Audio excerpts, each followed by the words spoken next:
Hello student, कक्षा 9 प्रकरण number 5 विभाग 2 स्वराज्य की नींव। इस प्रकरण की चर्चा हम अगले वीडियो में थोड़ी बहुत कर चुके हैं। अभी देखते हैं महारानी लक्ष्मीबाई किस प्रकार अपनी झांसी प्राप्त करने के, अपने स्वराज्य प्राप्त करने के लिए किस तरह रण मैदान में उतरी हैं। देखते हैं विभाग 2 में स्वराज्य की नींव प्रकरण।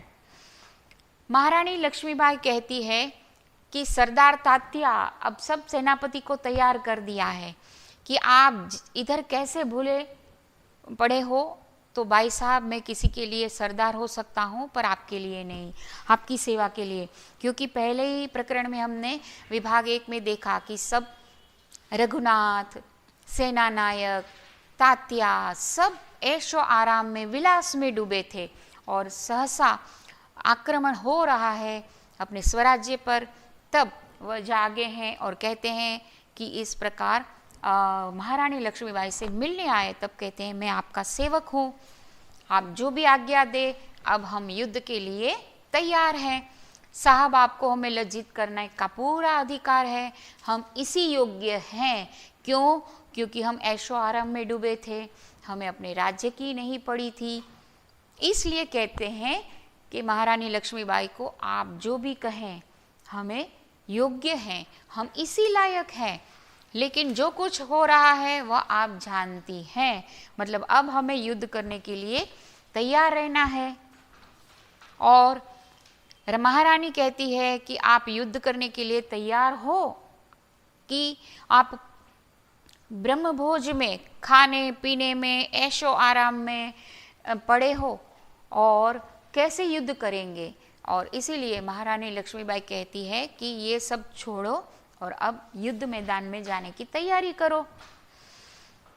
इसलिए तो आया हूँ साहब, आप जो भी कहेंगे करना है, आगे बढ़िए और हम तैयार हैं। जो भी योजनाएं बनाएं, जो भी षड्यंत्र करना है युद्ध शुरू करने के लिए। लेकिन आज हमें ऐसे ही देशभक्तों की आवश्यकता है। महारानी कहती है कि जो समय गया ठीक है, ऐशो आराम में, पर अब युद्ध ही हमारा एक उपाय है। खैर, अब सब कुछ आगे बढ़ते हैं, कुछ बिगड़ा नहीं है। इसलिए कहते हैं आप ऐशो आराम में थे, विलास में थे, कोई बात नहीं, अब आगे बढ़ो, हमें युद्ध के लिए तैयार रहना है।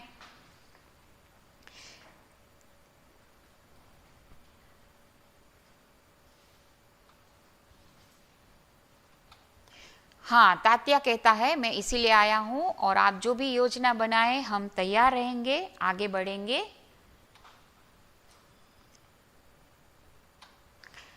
महारानी लक्ष्मीबाई, तो जाओ, तलवार संभालो, अभी बोलने का वक्त नहीं है, कुछ कर गुजरने का वक्त है। और नूपुर की झंकार के स्थानों पर अब नाच गाना, ऐशो आराम ये छोड़कर तोपों की गर्जना सुनाई देनी चाहिए। जाइए, ये राग रंग ऐशो आराम छोड़कर युद्ध मैदान में अपनी तलवारें खींचिए।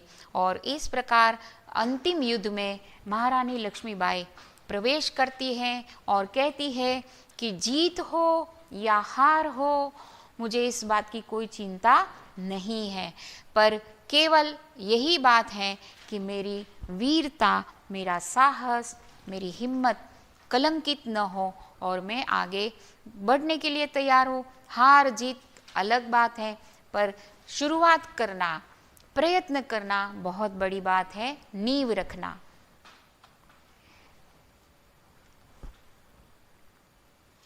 कहते हैं कि आप वीरता पाकर धन्य हो गई है महारानी।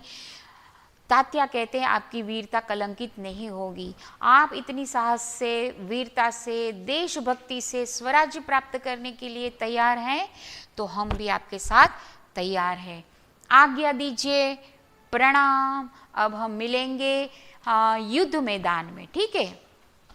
तो यहाँ स्वतंत्रता संग्राम 1857 में शुरू हुआ, जिसमें उनके साथ देने वाले थे तात्या, मुंदर, जूही आदि की मदद से लक्ष्मीबाई ने शेरनी की तरह युद्ध किया और कहती है कि हम युद्ध करेंगे और चाहे उसमें सफलता मिले न मिले, स्वराज्य प्राप्त करे न करे, पर हम नींव का पत्थर जरूर बनेंगे। मतलब हम प्रारंभ कर देंगे, फिर उसके ऊपर आगे जल्दी से कोई निर्माण करना है तो कर सकते हैं। ये है इस एकांकी के आधार पर कि महारानी लक्ष्मीबाई ने युद्ध मैदान में किस तरह से अपनी वीरता प्रदर्शित की, अपने देशभक्ति की एक मिसाल बनकर, अपने एक छोटे से पुत्र को लेकर भी युद्ध मैदान में किसी के साथ सहकार की अपेक्षा न रखकर सबसे पहले शुरुआत करने वाली महारानी लक्ष्मीबाई का यह स्वराज्य की नींव, यह एकांकी में हमने देखा कि कितनी स्त्रियों ने महत्वपूर्ण भूमिका बजाई है और उनके त्याग, उनका बलिदान, उनकी तपस्या, देशभक्ति, स्वराज्य प्राप्त करने की चाह, ये सब कर्तव्यपरायणता, ये सब हमें इस प्रकरण के आधार पर अध्ययन में समझ में आया। मुझे आशा है विद्यार्थी मित्र कि आप इस प्रकरण के आधार पर स्वराज्य की नींव से बहुत कुछ अपने देश, अपने राज्य और अपनी राष्ट्रभक्ति बरकरार रखेंगे कि हम चाहे कोई भी कार्य करें अपने जीवन में, चाहे डॉक्टर बने, इंजीनियर बने, वकील बने, उद्योगपति बने, कुछ भी, पर हमारे जीवन का लक्ष्य होना चाहिए हमारा राष्ट्र, हमारा नेशन। तो ये है देशभक्ति की भावना। Thank you.